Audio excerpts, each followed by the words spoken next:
This is Dee. And this is Shelby. And this is Bumpin Gums. Welcome back to another episode of Bumpin Gums, which is a info dump of information. Woohoo! And this month we are doing Black History information. Yes. Because it is Black History Month. Blickety, blickety, Blickety, blickety, black. So we're going to do that. We're just going to give you guys a bunch of information about this month. We're trying to pull of information that not most people are super familiar with. Yeah. Some of these things are going to be familiar, but some of these things are not. So yeah. we want to share that with you, information with you guys. Absolutely. So absolutely. You can go first. Okay, so starting off, we want to start off strong with Lake Lanier. We want to start at this lake is snatching bodies. Got bodies. Snatching bodies on bodies on They're bodies. like, we gonna take these white people out. Take them out. Anyways, it's actually a very nice vacationing spot. All sorts of stuff. It's very pretty to look at. A lot of people do vacation there. It actually brings in a shit ton of revenue for Georgia. But it's haunted, at least according to people, and that's speculation. And here's the reason why. You can't talk about Lake Lanier without talking about Forsyth, Georgia. And you can't talk about Forsyth, Georgia without talking about Oscarville, Georgia. So let's go ahead and get started with that. This is going to take you back all the way to 1912, right? 1912 was a time in Forsyth. Okay, 1912 was a time in Forsyth, America. And just America in general. But so we're gonna do a timeline, right? So what ended up happening to get started on it is Lake Lanier actually is it's a lake that submerged an entire city called Oscarville, Georgia. It was primarily a black community. The lake did form, I believe they created the dam in 1947, and then the lake was actually built in the 1950s.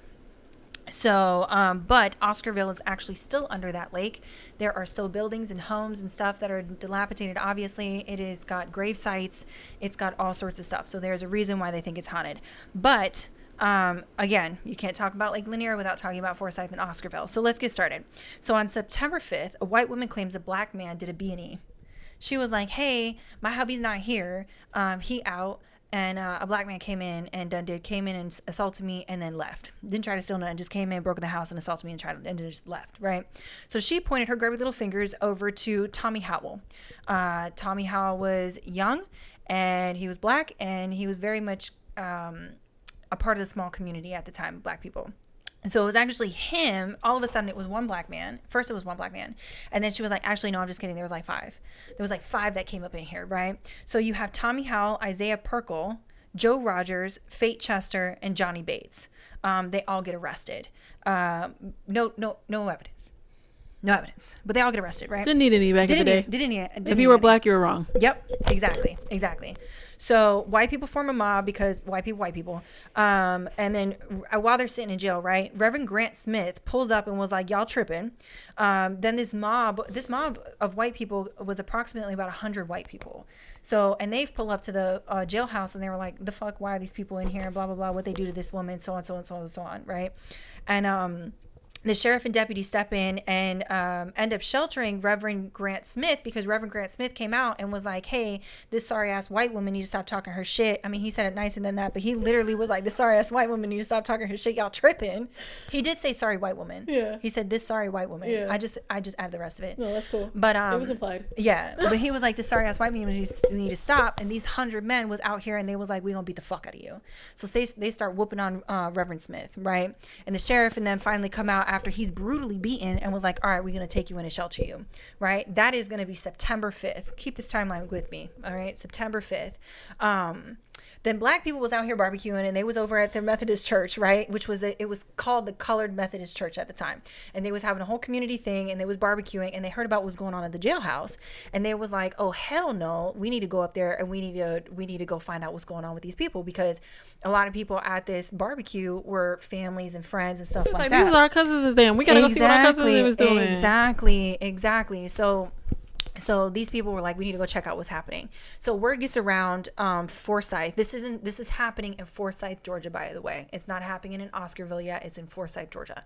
So which is only just a wee bit over from Oscarville at the time. So anyway, so this is going on. This group of black people who just want to go and support their fellow man and figure out what's happening and get them out of jail. They go over there, and in white people fashion, everybody freak out. They start telling everybody, oh, they've got bombs, they've got firearms, they're torching shit, they're doing all sorts of stuff. So And white people fashion, they come in with an even bigger crowd, right?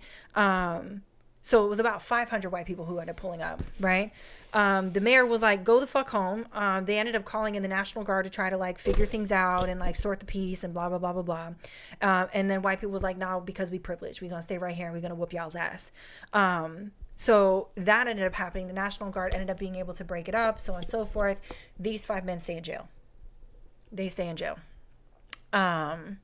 So now on September 8th, 1912, this is the only white person name I'm going to give you because she did pass away. Her name is May Crow. She was 18 years old and she goes missing. They do a whole search party. By September 9th, they find her in the woods. She has been sexually assaulted and her throat's been slit. But there's no real evidence and so on and so forth. I mean, also think about it. It's 1912. What evidence are they doing, right? What evidence are they doing? I mean, come on. There was a mirror that was found that they claimed was found in the woods, but it wasn't near her body. They don't even determine how close it was or if it was in proximity or anything like that. So in weird ass 1912 fashion, they pick this girl up and they bring her home.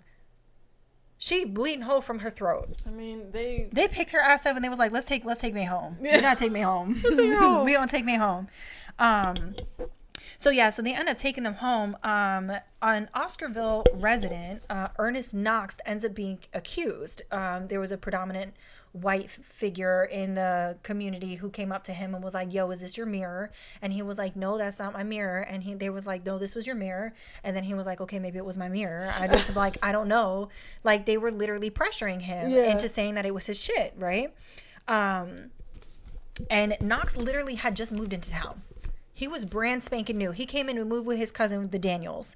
And he moved in with that. I can't remember if it's Daniels plural or Daniel. I think that was written both ways. Okay. But I'm going to say Daniel. So that he came and moved in with their last name was Daniel. He came and moved in with them. Okay. Okay. So he just moved into town. He's brand spanking new. And just a super side note, there are 513 residents. According to the 1910 census in the New Bridge district, there was 513 residents in total, and out of those 513, there was 37 black folks. That's it. So nobody was looking at any other white people there. Out of all the white people that was there, nobody else did anything. They just had to look at the black people. Anyways, so Knox is coerced into admitting to attacking Crow. They end up dragging him in and interrogating him and beating him up and telling him that he needs to do this, whatever. And he ends up admitting to, or he didn't admit to it, but they end up taking him in, and he gets excused. Rumors spread after that. After Knox gets put into jail, rumors end up spreading that there were other accomplices. All of a sudden. No real evidence. It was just, let's point somebody's word. Anyway, go ahead. It was just, so anyways, September 10th, accomplices are then named at this time, and that is Rob Edwards, which is Knox's primo or cousin, and then in white people fashion, I'm just going to tell you, in white people fashion, 2,000 white men broke in and dragged Edwards outside and ended up lynching him before he was even able to like have an actual trial. So there was no due process for him. They was just like, you did it, end of story, that's it, dead and done. And they went ahead and they lynched him. And they took him out of the jail. They broke into the jail and they took him out, right? He was 24 years old and left behind his wife, Jane Trussie Daniel. She was still a Daniel because they was only married through common law. Anyway, some days after that, 3 more black residents of Oscarville end up being arrested. Jane Daniel, Oscar Daniel, which is Trussie's brother, and Ed Collins also end up being arrested. Now, keep in mind, Mr. Knox is still in prison.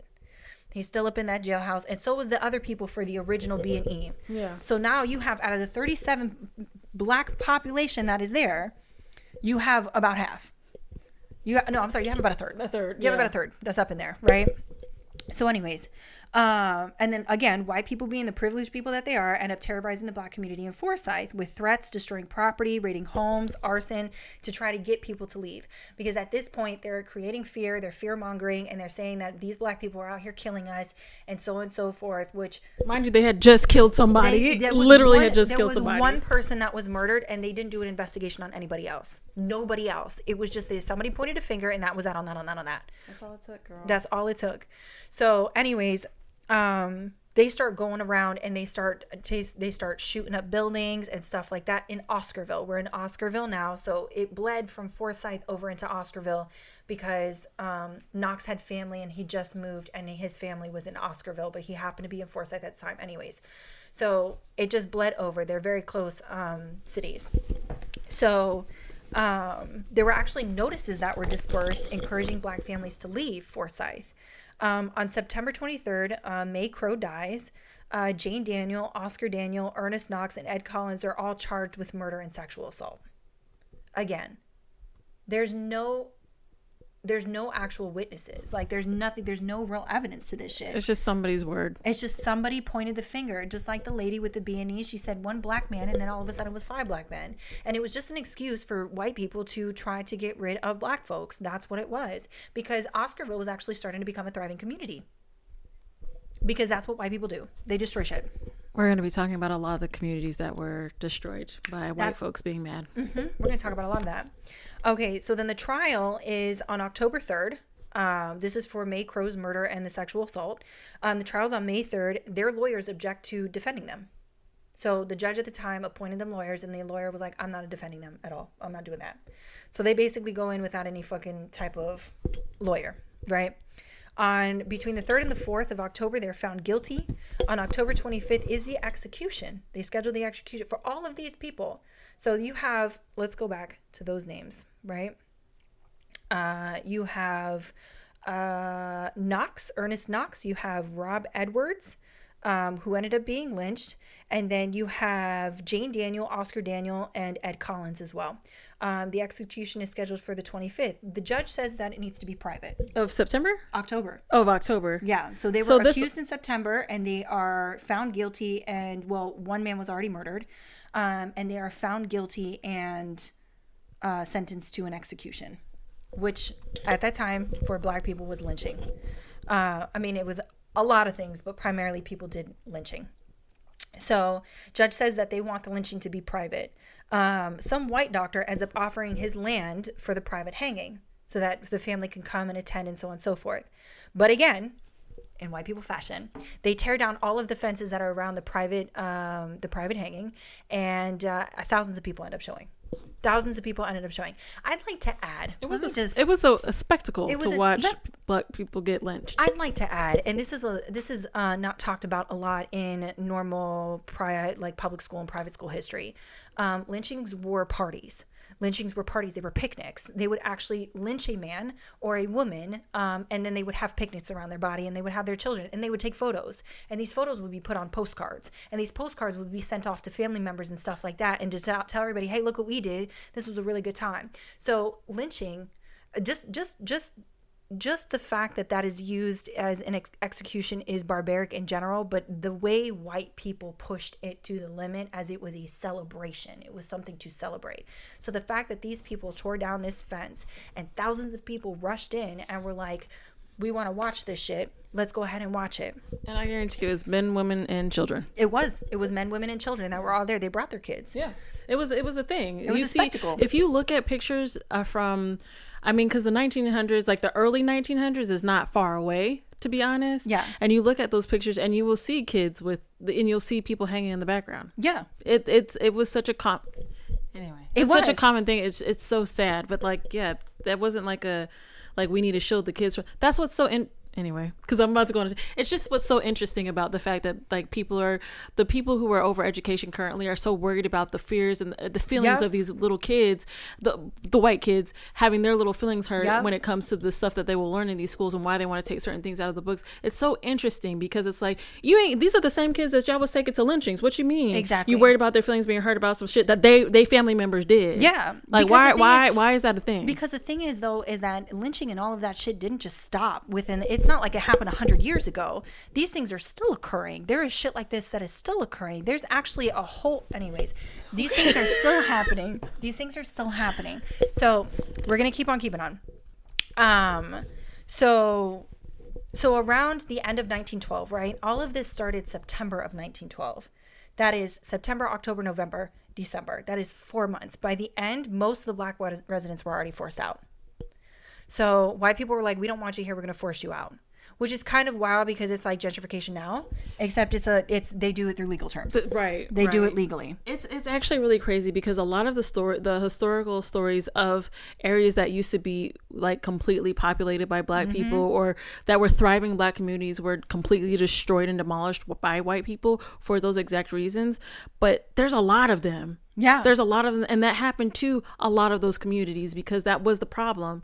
Yeah. It's just there's so many of them, and we will talk about a good chunk of them. We are going to talk about as many as we can. Honestly, we're going to try to fit as many as we can, especially some of the ones that most people don't know about. Right. You know, you have Black Wall Street, which is very a lot famous. Of people know a that lot one. of people know that one, but not a lot of people know about what happened in Atlanta, the Atlanta massacre. Not a lot of people know about what happened in Ocoee. Not a lot of people know about what happened in Wilmington. Not a lot of people know what happened in Eatonville. Not a lot of people know. Yeah, Eatonville, Rosewood. I mean, that's just Florida. Those are 3 in Florida. God, that is just that's just 3 of Florida. But I do want to add, so the Beaufort Dam was built. So this is 1912. Black people were forced out. We just gone through so much. Yes, and such a short, and still somehow managed to thrive and create and invent and do things to help other people. Not just crime and create and invent and do all of that, but y'all do it better. Girl. Y'all do it better, because here's the thing: you guys come out with something new. Say, like, for instance, with TikTok, right? Y'all come out with some new dance, right? There was that time where Black people fucking they protested. We ain't creating shit. Did you see the white dances that came out? They was absolutely terrible. So, what was it? What song was it? It was a Meg Thee Stallion song. Girl, it was I don't so remember. bad. It was the most bland ass, unseasoned ass dance I've ever seen in my entire damn life. It looked like raw chicken was just flailing around on there. Unwashed. It was unwashed. Unseasoned raw chicken. But that's the thing, is like, in all actuality, I'm sorry, ethnic people, their culture, Black people, Latino people, Latina people, all of them, we just do it better. We do it better because we have flair and we have culture. And the thing is like, white people culture is just boring as shit. It's just boring. And everything about white people culture is pillaging and stealing shit from other people. I'm not gonna lie though, they do that shit so well. I dude. mean, like, if they gonna do it, they do it hard. They have become they professionals at that shit. They're professionals at it. I'm like, you know what? They swooped in and took a whole country and wiped out an entire race, an entire group of people and was just who were living here and just wanted to welcome them in. They gonna do it. They gonna do it hard, and you know what? Kudos hard to them, because they really was like, you know what? We got to figure out what we're great at. And they was like, we're great at taking shit. We are great at and killing people out. Yeah. But they're concerned about, and also playing the victim, but they're concerned about people of color that's gonna do that. History has shown, anyway, time and time again. So I'm gonna go. We're never gonna get through these episodes. Girl, we're gonna get through them. They just might be a little bit longer. We're gonna be angry all the time. Just look, probably. And another thing, these bitches hate white people. Listen. Not wrong. So anyways, the Beaufort Dam was built on the Chattahoochee River in 1947 to regulate flooding and to create Lake Lanier. So between 1912 and 1947, they did not destroy, they did not take down Oscarville, they just flooded it. They said, fuck this history, fuck this place, we're gonna flood it, right? Lake Lanier is actually named after a Confederate poet and veteran. They left the abandoned structures, and some believe that the lake is haunted because there's a number of drownings and deaths that occur that are mysterious, which honestly, kudos to them. I hope those ghosts come up and pull them by the legs and take them down.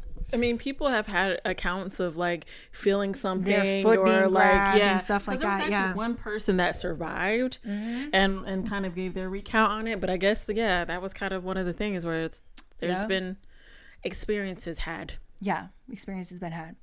All right, so to continue on a lighter note. All right, so this is one of my topics. It's going to be a fairly short topic just because this was the last one, and I'll do my longer one in a second. But I wanted to talk about some Black inventors, and this Black inventor is a woman who is she's Dr. Let me give her props. Dr. Marion Croak. Okay. Croak. She is she had a huge impact in the communication technology up today. Yeah. And homegirl, so in the 80s, first of all, she's like, she's good. She's good. I love it. Already, I love it. She's the reason why we have a lot of the things that we use today, and a lot of the things that they didn't think could exist. Yeah. She used to work for AT&T Bell Communications or something like that in the 80s, and she was like, hey, this internet thing might be a thing. Yeah. Like, maybe we should kind of get on top of it. Maybe, hey, this company, AT&T, maybe you want to, like, hop into maybe using this internet thing to do other things. And they were like, no, girl, sit down. It's not going to be. And she was like, hey, no, I really think you should listen to me. Yeah.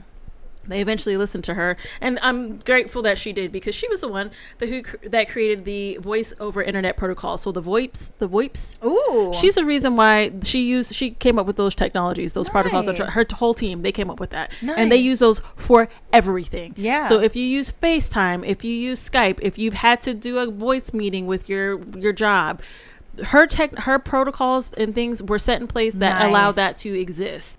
She pretty much came up with the technology. So the VoIP technology it allows for the voice to be converted into digital content to go over the internet, instead of having to do it through just the regular. Yeah, she was one of the people. She also happened to be one of the people that created the, like, touch tone options for things, for phones. She also was a person that came up with the text to donation options that existed. So when Hurricane Katrina happened, she actually came up with that. They were able to raise I want to say a couple $100,000 for that, like a little over $100,000 for that.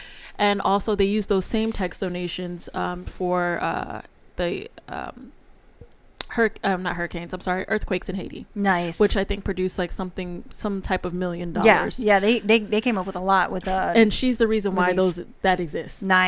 So she kudos to her, Miss Croak. She came up with that, and it's Dr. Croak. Dr. Croak came with that. And it's just so funny, because she was working in a field that was mostly like white men, and she was, she was a little bit I don't want to say pressed, but like they were not wanting to listen to her and her thoughts and her ideas, until she had a meeting one day and stood up for herself, and her boss came over to her and was like, hey girl, I'm really glad that you said that and that you stood up for yourself. And it allowed her to realize that she had a voice and to really put a lot of things in place. She is the reason why we have the things that we have today when it comes to our communications. God, that's so anytime badass. you turn on that FaceTime, anytime you call somebody, anytime you want to call somebody on Instagram video or whatever, that's who you think. She's the one that had those technologies for the voice. So all these racist ass white people out here, just remember that when you turn on your phone and you decide to FaceTime your racist ass friends. A black woman did that for you. So I did want to say she does have she currently works at Google. She's a VP of their engineering department at Google. Because all of this stuff, the thing that's so interesting about a lot of these inventions and the inventors and a lot of the things that have happened over history is that these people either are still alive or have lived in the time that most of us have been alive. Yeah. Some of these people, like my other person that I will be talking about later on, she was alive while I was alive.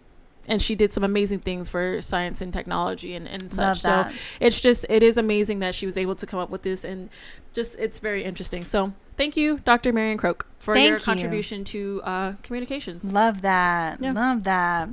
All right. So we're going to get into Eugene Bullard. Okay. So I heard about Eugene Bullard a while back, and I actually have the book. It's called All Blood Runs Red.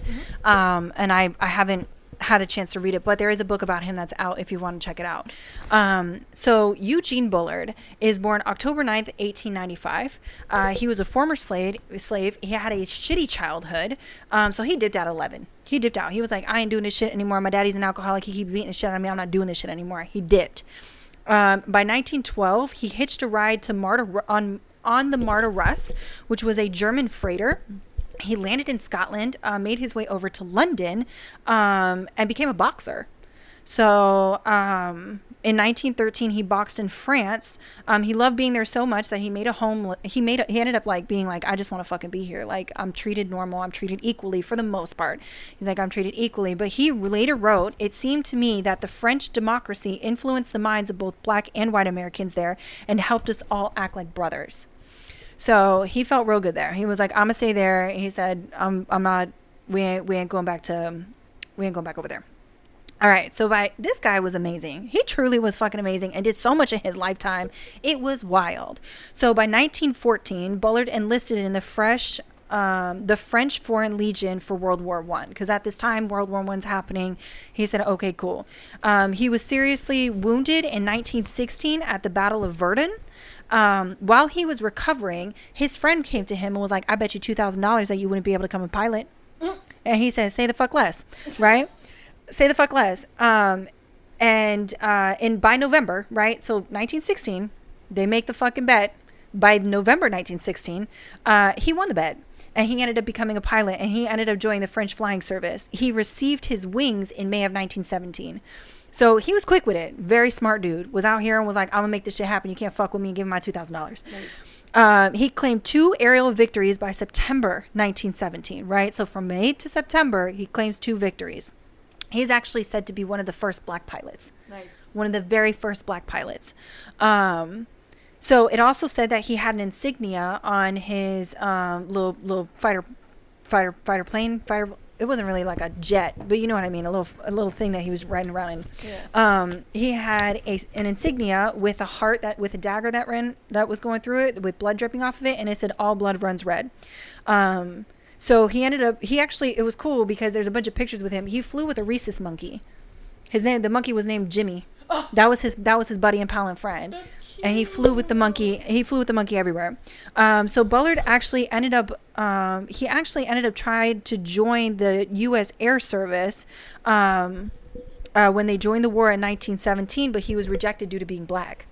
So he had already been a pilot. It was like, we need help, but we don't need that much help. We don't need your help. We don't need your help. We don't need your help. Which is so wild because the black people were actually a huge contributing factor in World War I. Which always... Sorry, go ahead. Huge contributor. I mean, we were just literally talking about the Harlem Hellcats. Yeah. So I'm like, anyways, continuing on because this is a good story, right? This is about a man who did beautiful things in life. So anyways, he ended up being discharged from the military, the French military, by 1919. He ended up owning a nightclub in France. He owned another bar that was an American-style bar. He operated athletic clubs. He did all sorts of shit. I mean, he was very, big in his community and was actually very successful here. By 1939, World War II began. That's when Bullard became involved in espionage activities against French fifth columnists who supported Nazis. So he was like, fuck this. I'm about to I don't care about nothing else because all my bars and shit are going to be gone anyways. He's like, I'm going to start fighting against the war in the best way that I know how to do. And that's been through espionage. Then he ended up joining the 51st Infantry Regiment, and he was a machine gunner. He was injured again because he was injured before, remember? So he was injured again. And then he became very, very afraid of getting captured by the Nazis. Because Nazis at the time were doing all sorts of experiments on all sorts of different people, but especially black people. They was doing crazy ass experiments on twins, black people, Jews, all sorts of shit. So he fled to the U.S., right? Keep in mind, this man did all sorts of stuff. He was a pilot. He has awards. He had a nightclub. He was owning all sorts of stuff. He was doing beautifully and thriving successfully. He gets to the U.S., he becomes a security guard and a longshoreman because nobody else will hire him any other place. So he was like a bellboy. He was like a bellhop that was like, let people... Anyways. Eventually, while he was here, he ended up taking up the cause of civil rights. And in the summer of 1949, he was beaten by police. Then there was another incident where he was told to sit in the back of the bus, right? So he came from France, right? He went to France. He went to London young, became a boxer, boxed in France, and was in France at a very young age, right? So between the time he gets to France, which was 1912, to the time he comes back and he starts getting into civil rights, that's like a good 35 years, 36 years. That's like a long time, right? So he gets involved with civil rights and he does all of this and he's being beaten by police. He has been told he needs to sit in the back of the bus. He basically was like, fuck this. I'm out. I don't want to deal with this racist ass fucking place. This place is trash. I'm going back to France. I'm going to go right back to fucking France. But when he got back to France, he couldn't get his life together there either. It just wasn't working out for him. Like he didn't have the nightclub anymore. He had to leave everything because the war destroyed everything. Yeah. So it was very hard for him to rebuild back there. But the French ended up celebrating the fuck out of this man. By 1954, he was chosen to relight the everlasting flame at the tomb of the unknown soldier in Paris, which is a huge deal. In 1959, he was made Knight of the Legion of Honor. And then he ended up passing away shortly after that. So he lived a long life. He did live a long life. This man was alive in the 60s. He was alive in the 60s. Yeah. That's less than 100 years ago. Yeah. I don't understand it. I don't know why. My parents were born in the 60s. My dad was born in 1956. He in the other room. Yeah. I'm just like, this is that's why a lot of this is so funny because it's like like most of our parents, our grandparents were literally existing during the lifetime, during when all of this was occurring. life. Yeah. It's not that far off. My grandfather was alive for this. Yeah. You know what? It's just, anyways, it's just But crazy. it was so long ago, and we should just forget. It was just so long ago. And, critical race theory is a big problem. But in 1991, there was a bronze portrait head of Bullard donated to the National Air and Space Museum, created by a black sculptor, Eddie Dixon. And usually I don't like to be like, black sculptor or whatever, blah, blah, blah. But I want to give recognition where recognition is due, because 1991 black people were still struggling, as they are still today, to be able to actually get up in life and in the arts and stuff like that. So he made this beautiful bronze sculpture. I mean, it's absolutely gorgeous, and he ended up donating it in honor of him, because his life was beautiful. I mean, he did amazing things, and the U.S. just left, right, and center was like, fuck you. Yeah. I ain't gonna do this shit. That's what they did for a lot of people. They did. But I just thought it was so interesting that Europe really is a lot more progressive. Always has been. French in particular. The French in particular. Although Josephine, she did like them ting nongs though. So yeah, she did. She kind of, she was like, I'm gonna take that and I'm gonna make it mine. Haute couture. Yeah. Anyways, but that was Eugene Bullard. You can definitely check out his book and read about some of his history. Thank you for that. You're welcome. That was awesome. Yeah. That was a lot of good, like really great information. Because I didn't know all that about him. Yeah, he was a boxer, a fucking pilot. I knew he was a pilot, but that was literally all I knew about his life, was that he was a pilot. I mean, I knew he did a lot with flying, but I didn't know he was a boxer. I didn't know about all the spaces that he owned. I just didn't know any of that. So that was really that was really cool information. He was out here and in the fucking early 1900s. Yeah. Which was hard for black people to get anywhere at that time. It's crazy to think that because of how long the 1900s is, that could be the time that he was born, but that's a lot of time when most of us were born. Well, he was born in 18 something. Oh, he was born in the 18 something. Yeah, he was a slave. Okay. He was originally a slave. Okay. But still, like, that's wild. Mm-hmm. But slavery ended way before he. Anyways. Yeah. Anyways. That's crazy. Mm-hmm. All right. So mine is like a connected one. It's like a joint one that we're going to go with. So I am talking about Wilberforce University. Wilberforce University is my alma mater. And I wanted to talk about it because a lot of people do not know about it. A lot of people, I myself didn't know about it before I actually went to the school. And so I wanted to talk about it because it is the first private HBCU in the country. I want to reiterate, it is the first private HBCU in the country. I have to say private because it is not the first HBCU in the country, but it is the first private. So I want to make that very clear. But Wilberforce University is in Wilberforce, Ohio, which is it's a very small town. It's probably about 25 minutes away from Dayton, Ohio. So not too far off. It's low key in the cornfields. Actually, not low key. It's high key in the cornfields. If there's still corn there. Time is climate. It's been crazy. Who knows if it still produces corn? Who knows? But anyway, it is so Wilberforce, Ohio is school. It houses two HBCUs actually. So it is Wilberforce University, but also Central State, which is not far from the school. Nice. And those are the two. Central State is a public school, and Wilberforce is a private. But anyway, the school was founded in 1856, and it was named after William Wilberforce, who was a British abolitionist. So it was named after him. There's a lot of history with Wilberforce, which is very interesting. So when you talk about Wilberforce, you also kind of have to talk about Xenia, Ohio. So Xenia, Ohio had a lot of free black people, as well as a lot of slavery white people in the area. And so this area, Xenia, Ohio, was used during the Underground Railroad to help the passage of black slaves to freedom. And so when I first got to this school, this is just kind of a little tidbit, but when I first got to the school, we have this school bus that went around to drop us off to take us to town because it's kind of in the middle of nowhere. And the driver of the school was named Wilbur. I love that. And Wilbur would take us around Xenia and show us the areas in which the Underground Railroad kind of like passed through. And he would tell us about like the history and how all of that took place in this town, which I didn't know at the time that it even went up that high. I just didn't. It's just the things you just don't know. When Yeah. you hear about like, when you think about your education in school, you hear about the Underground Railroad and you think it's like in the South, and you know it's like in other places, but you don't really think it's in maybe the area that you happen to be in. Yeah. And it was. So it was kind of cool. So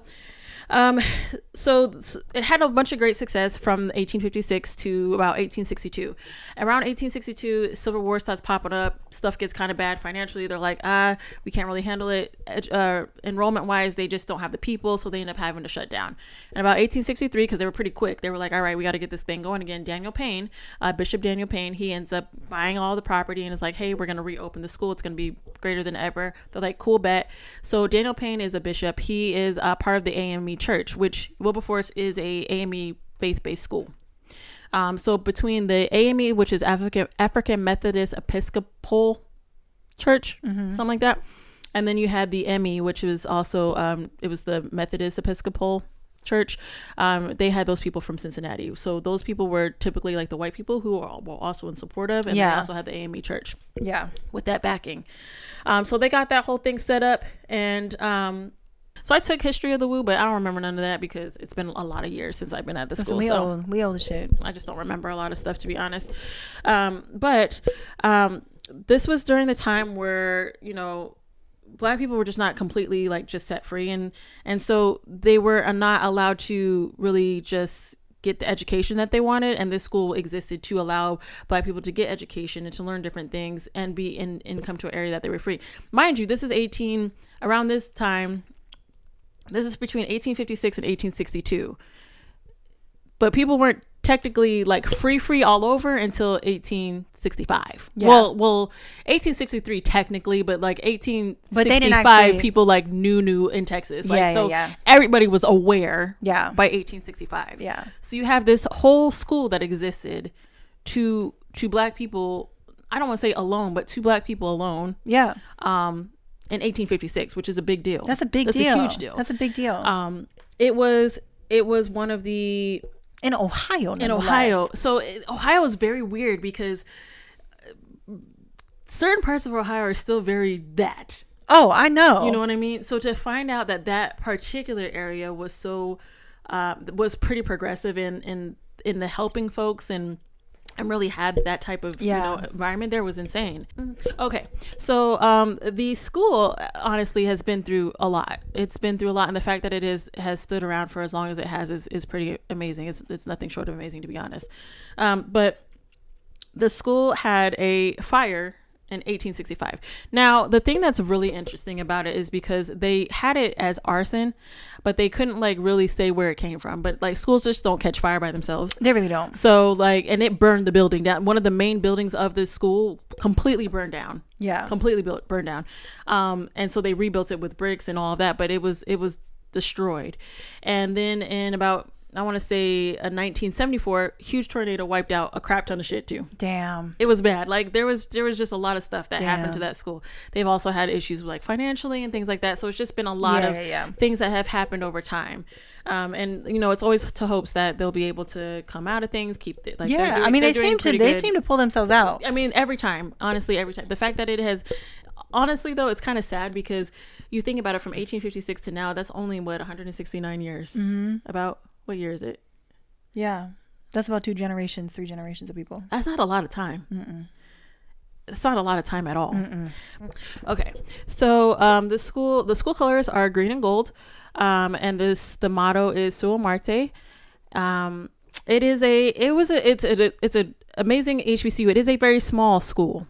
So if it is something that you're looking into, there's definitely websites. They have Instagrams. They have different things that show all the programs that they offer. They have a band now. They have different things, the gymnastic programs that just started. There's a lot of things that are happening for the school, which is amazing, and they're doing great things. They have different programs and activities that did not actually exist when I went to school there.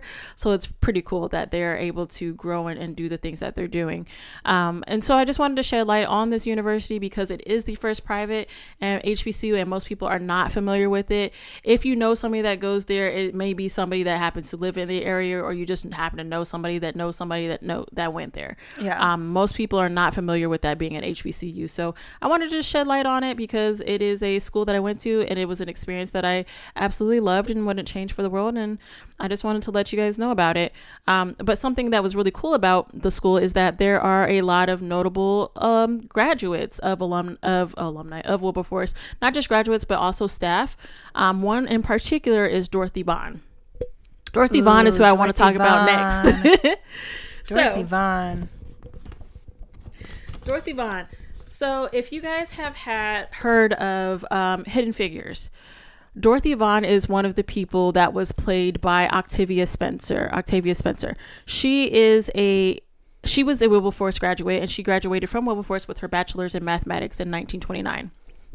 Homegirl was insanely smart. I mean, insanely smart.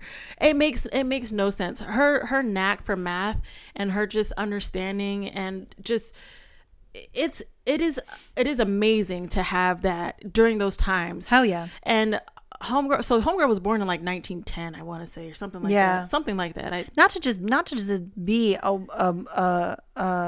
woman, but a black woman to do it. But with just that type of smarts for math is just, it's mind-blowing to me because I just don't understand math in that way. Yeah. I just don't. I know that about myself, but she understood numbers in a way that is just unreal. And she was able to do and create these things with these numbers because of her understanding. Hell yeah. So homegirl went to school. She graduated from Wilberforce in 1929. And she had like an advisor that was like, hey girl, you probably should like go get your graduate degree at Howard, which is another HBCU. Most people are super aware of Howard University. Yeah. So she was like, nah, I'm good. But she's like, I can't really go. She didn't say, no, I'm good. She was just like, I can't really go right now because like, so homegirl was like, I can't go to graduate school because I need to work because it's the Great Depression. Yeah. And I got to make sure that my people are good. So she went to go work as a teacher in Virginia, and she was teaching math in different schools in Virginia. And then it came to a time where they were like, hey girl, you want to come join this department over here? We got this department that we just created. It's the National Advisory Committee for Aeronautics. It was NACA. And she was like, hey, cool. There was a little sector of women that were doing mathematics. And so this is what's so interesting. They had different sectors in NACA that allowed people to work on their computers, they didn't have like computers. They were human computers. But this is a time during segregation. Yeah. So you have different sections of these people who are working on these different programs. They're all working together for the same thing, but they're all separate areas. That's and crazy. They had all the women in different areas. And so she worked in that sector for a while. And then in 1943, she started working for the Langley Research Center in the sector known as the West Area Computing, also segregated. Yeah. That's wild. So like I said, this is during the time of Jim Crow. So there was segregation. There was her and some other black women that were in this area, in this unit. And she still thrived. First of all, anyways, these women not only did these complex like mathematic equations and complex just computing, they were literal computers in human form. Brilliant. Through all of the discrimination, they still were able to come up with this information to help propel America in their aeronautics and everything that they could do. They literally helped propel all of these people. Brilliant. It was insane. So Homegirl was one of the first black supervisors of NACA. So she had a white counterpart or a white supervisor ahead of her, and the only reason that she became I don't want to say the only reason she became supervisor, but the person that was ahead of her died. Then they was like, hey, we're gonna put this lady in the supervisor position. She was the first black woman to do that. Yeah, she's actually one of the few black people to do it. There wasn't very many. I mean, it was and NACA. To be a woman. Yeah, God, representing. She was not only a phenomenal mathematician, but she was an amazing programmer, and she, again, insanely smart. Okay, so Sarah Vaughn, wow. Dorothy Vaughn was not only a phenomenal mathematician, she was an amazing programmer. And Homegirl was, like I said, insanely smart. She taught herself one of the huge programs in order to use it for the things that she was working on, which was called Fortran, I think. Yeah, Fortran. She taught herself how to use this programming, the language of it and all of it. And then she taught other people to use it. That's crazy. She became the lady to do it. She was like, hey, I know all the information about this shit. You guys go ahead and just tell you. She's like, I'm going to just teach you about it real quick because, hey, girls, we going to need to know this. She's like, she got all of her ladies together. She was like, hey, black ladies, we going to get this. We going to get this shit I on. love that. And they was like, yes, girl. Yes, we are. I love and that. so she taught them all this information and they used that and they applied it to the things that they were able to create. She ended up assisting in I don't know if I put this down or not. I don't know if I don't think I put it down, but she helped. So some of she helped in the programs that allowed man to get on the moon. Nice. She helped in a bunch of different launches and tests that they were doing. She assisted in 96 successful love that. Successful missions, pretty much. Love that. Her programming and all of the math that she had done, she was the one that helped propel that into this programs, to this not program, to this company group, NACA into NACA. So in 1958, NACA became NASA, so the National Aeronautics and Space Administration, and she would work in the same facilities because around this time they were like Jim Crow out, this isn't cool. She would end up working in those same facilities with white people, so there was no longer segregated, and she was able to work alongside of her counterparts in which she had been already working with to begin with. Now they just can breathe the same air. Now they could just So she was a pioneer in her field, not just for her work with NACA and NASA, but also in STEM overall. She advocated for women. First of all, she advocated for all women, period. All women, period, despite race. She didn't care. She was like, I want to make sure that all women can get raises. I want to make sure all women have opportunities to do this and this. That's what she did. Love that. That's what she did. What a woman. What a woman. She also did for promotions as well. And I think that's all I put. There was some other information I think I had said about her. I'd already mentioned Hidden Figures, didn't I? I mentioned Hidden Figures at the beginning. Okay. But yeah, Dorothy Vaughan was an amazing woman. She did some crazy things for space, for aeronautics in general. She was a huge pioneer in a lot of the technologies and things that are used today. Her math skills were crazy insane. And the thing that was so crazy, her calculations were so spot on. Yeah. That like if you took some of those calculations today and compared them, they would be. It's crazy that she was able to do that. Yeah, girl, that's wild. She was brilliant. Brilliant lady. Oh, she was so brilliant. But yeah, and she was. And then wait, and can I just also include? She was a mom of 6. I love that. She was killing it and raising babies. 6. Raising babies. Homegirl did all of this with 6 chillins. Absolutely the fuck not. I can't even do that and I don't have children. Love her. What a woman. Mother, and freaking pioneer. Yep. Salutes to you, Dorothy Vaughan. Love that. Thanks, girl, for your contribution. And thank you for literally paving the way so that other women could do the things that they did in NASA. Hell yeah. It's incredible. Incredible. Love that. So that's all I had. I did my last one about Marion Croak already. Cool. That was good, D. Yeah. That was dope. She's great. Well, thank you guys for another lovely episode of Bumpin Gums. We appreciate you being here. Look forward to more episodes like this, especially for Black History Month. We can't wait to educate y'all and just info dump all of the shit that we find out and all the knowledge that we have, because I am definitely autistic. Deidre is probably autistic herself, and we just out here liking this shit. We are just out here liking this shit. So thank you all for being here. We appreciate y'all, and we'll see you next time. Bye nerds.